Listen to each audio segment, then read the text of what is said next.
when you looked at the high schools and colleges in Karan Johar's world, you knew they were not really high schools and colleges, no? Similarly, when you saw Mumbai in Wake Up Sid or Delhi in Kabhi Khushi Kabhie Gham or any other city that Karan Johar decides to mount his films at, you know those are not authentic portrayals, right? So is Meenakshi Sundareshwar, which is set in Madurai. Vanakkam and welcome to Kuti Review. This is Avinash Ramachandran. Today we're going to speak about the latest Netflix film, Meenakshi Sundareshwar. Let me begin by addressing the biggest issue of the film. Meenakshi, or at least Meenakshi. It cannot be Meenakshi. These things take away from what this film could have been, like the diction of certain words, the pronunciation of certain words, the whole idea of Madurai being a particular way in this film. These do take away from a Tamil audience like me from the film, for sure. But then let's move away from the authenticity. Let's keep it aside and talk about the film itself.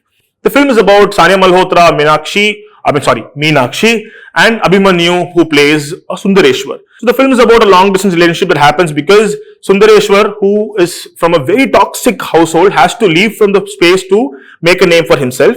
Meenakshi decides to stay back home and be the good daughter-in-law to Sundareshwar household.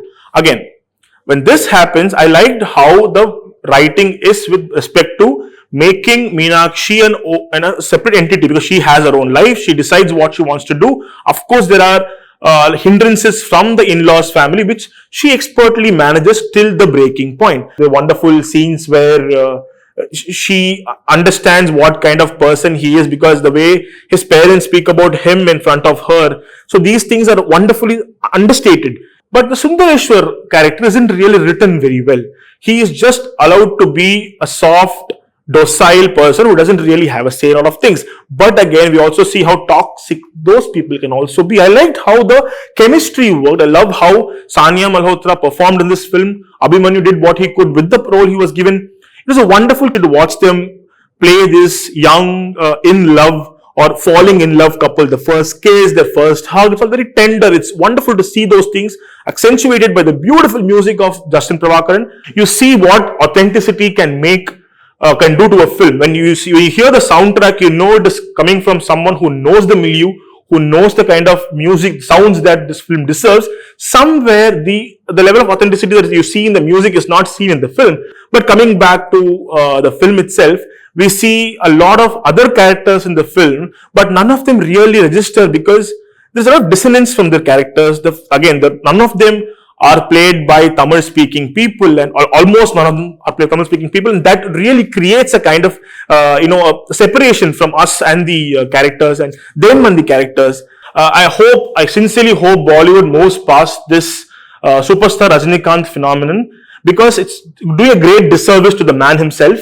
Now it's just becoming a farce on how Bollywood is treating Rajinikanth. We have been seeing through this whole farce for a long time, and I think it is very pronounced in Meenakshi Sundareshwar.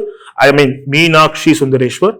Superstar Rajinikanth, Thalaivar Rajinikanth, or as the film says, Thalaiva, which again makes no sense, is a phenomenon which should be used in a much better way. Same with the setting of the film. Madurai is a wonderful place to set a film. We have seen major Tamil films being set in this city, but again, this film really doesn't do justice to the setting because it uses it as just a glossy exterior which just has people walking around in pattu sarees and pattu veshtis and pattu angavastrams.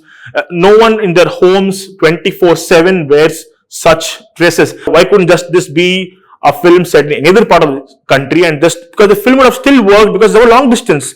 They could have been in two different places and the film would have still be the same. Should it have been Madurai and Bengaluru? These things could have been asked, but these questions come up only because the place where they set the film doesn't really work for the film. But again, should we crucify this film based on this one thing alone? Here there is an actual attempt at showcasing the Tamil sensibilities, and I'm not in no way saying that this film normalizes South Indians to the rest of India, because it doesn't have to be so. You just make a film. But the charm of the leads, the music by Justin Prabhakaran, and somewhere I do believe Meenakshi Sundareshwar has a lot of heart. And basically, if the Tamil padata Tamil paakalam, Hindi padata Hindi paakalam, Hindi padata Tamil dhaan paakணும் edukku, and just like this, how this Tamil suddenly comes in this review, Tamils also being just force-fitted into the film, and I just wish we had seen this conflict, this film in a much better setting, or at least a much better research setting. Till then, Tata bye bye. See you. This is Avinash Ramachandran for Kuti Review.